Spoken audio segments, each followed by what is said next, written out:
घनश्याम के अनेक कल्याणकारी चरित्रों के दिव्य संस्मरणों से भरा छपिया गांव एक तीर्थ बन चुका था।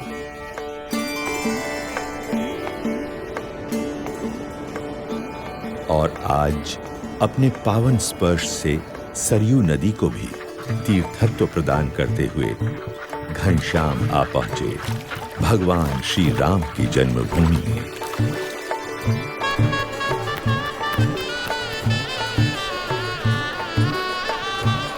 मंदिरों की महानगरी में।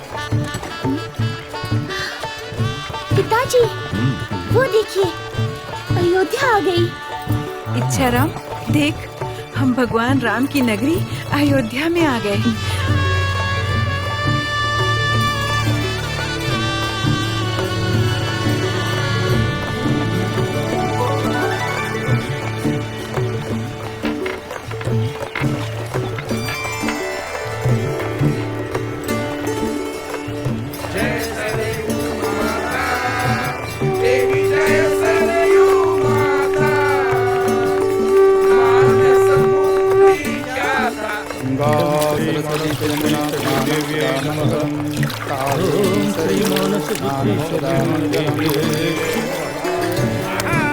ओम जय वरुण देवताय, ओम श्री अग्नि देवताय, ओम श्री वायु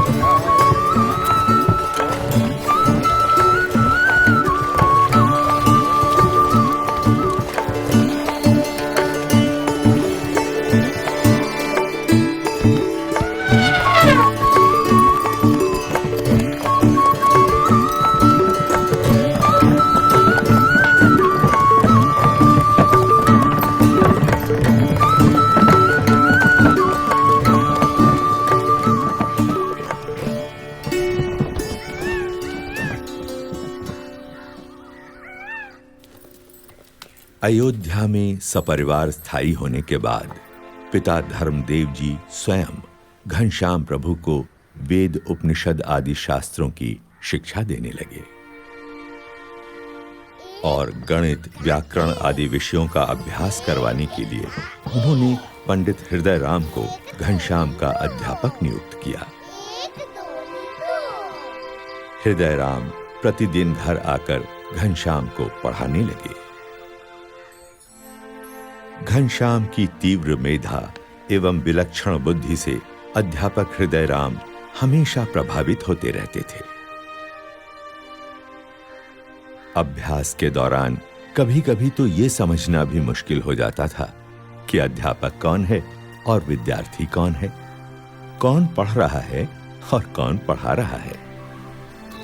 समय के साथ-साथ घनश्याम ने वेद उपनिषद आदि सभी शास्त्रों में निपुणता प्राप्त कर ली।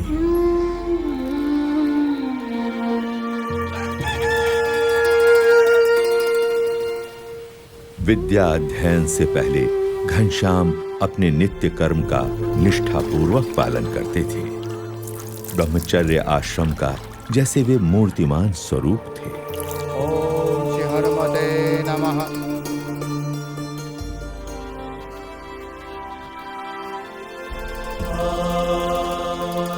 सभी को प्रतीत हो रहा था कि घनश्याम की सोच समझ और परिपक्वता बड़े बड़ों से भी बड़ी थी। घनश्याम, जलपान कर लो, कब से तैयार करके राह देख रही हूँ।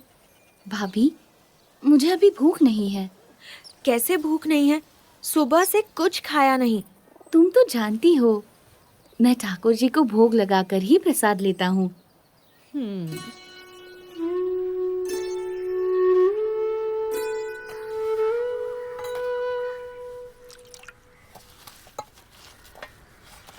ये लो। नहीं नहीं। घनश्याम, ये गुलाब जामुन तो ले लो। नहीं भाभी, ब्रह्मचारी अल्पाहारी होता है। हाँ?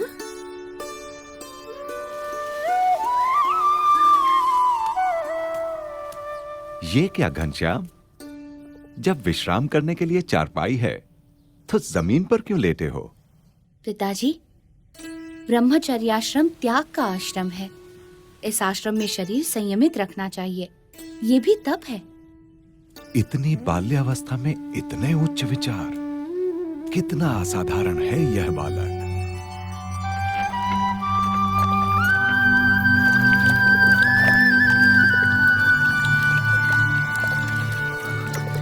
जय कपि बलवंता प्रभु जय कपि बलवंता।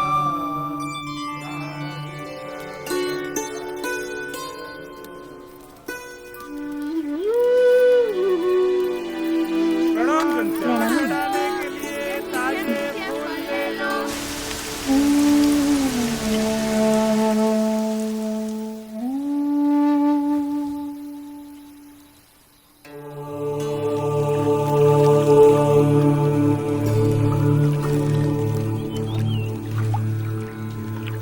हर एक सूर्योदय के साथ घनश्याम का कोई नया ही चरित्र अयोध्या की धरती पर साकार होता था।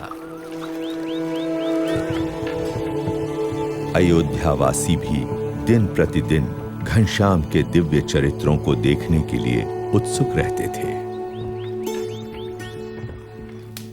राम प्रताप, शाम हो गई, घनश्याम अभी तक नहीं आया। देख तो कहाँ है?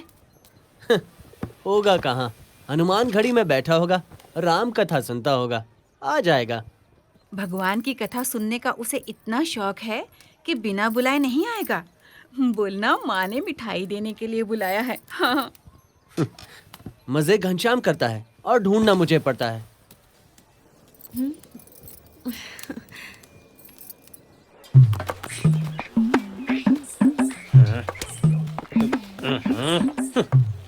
अरे राम प्रताप भैया, ऐसा कड़वा मुंह लिए कहाँ चले जा रहे हो? आओ मुंह मीठा करते जाओ। मुंह क्या मीठा करना घसीटा जी, घनश्याम ने नाक में दम कर रखा है, उसे ही ढूंढने जा रहा हूँ। सेठ जी क्या है वो, लगता है आज घनश्याम को फिर से डांट पड़ने वाली है। हाँ सही कहा, सही कहा।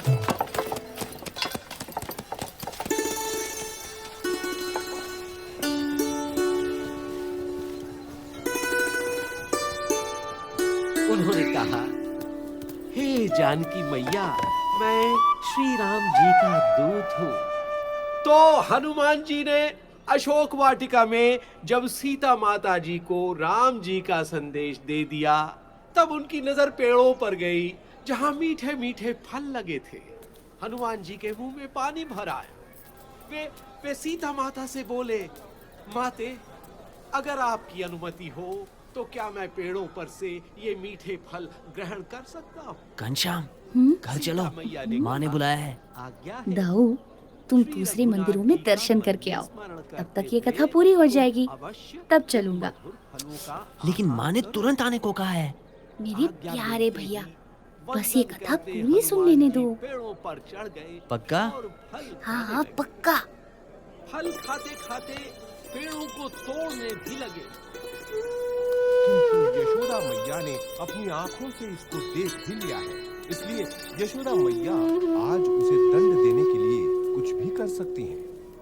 जब कृष्ण भगवान को उनकी माता यशोदा ने ओखली से बांध दिया, तो उनके बाल सखा चिंतित हो गए।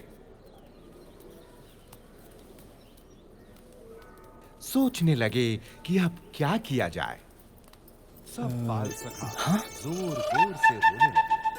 घनश्याम तो वहाँ था, अब यहाँ कैसे आ गया? अरे, हम भूखे ये थे, घनश्याम यहाँ इसलिए अभी अभी हमारे आया है? कहने पर हमें खिलाने नहीं के लिए भैया, कन्हैया ये ने तो छोड़ा। तब से बैठा है जब से दंड कथा देना शुरू हुई है। तो हमें दीजिए। पीटना है तो आप घनश्याम घर चल, माँ ने बुलाया है। कन्हैया दाऊ, को छोड़ ये दीजिए। कथा तो बस पूरी होने ही वाली है। माँ आश्चर्य फिर से तुम्हारे खड़ी साथ जाती चलता हूँ। कि तब कन्हैया तक के तुम प्रति एक आध बच्चों और का मंदिर दिल के कितना दर्शन का प्यार लाभ है। ले लो। जानता हूँ तो मानेगा नहीं, आज मगर कह पिघलने देता वाली हूँ, नहीं थी। तेरा और कोई बहाना नहीं उसने सुनूंगा। बच्चों को ये धमका कथा कर पूरी दिया। होने के बाद तुझे चलना ही पड़ेगा। चले जाओ समझा? यहाँ से। पक्का। आज मैं कन्हैया को नहीं छोड़ूंगी। सब गोप बालक रोते रोते गोपियों के पास पहुंचे। वहाँ भी और यहाँ भी। अब कहीं कोप भवन में? नहीं नहीं नहीं। बजरंग बली की जय हो। पवन पुत्र हनुमान की जय हो। जय हो बजरंग बली की। हाँ? अरे, पुजारी जी, ये घनश्याम यहाँ कब आया?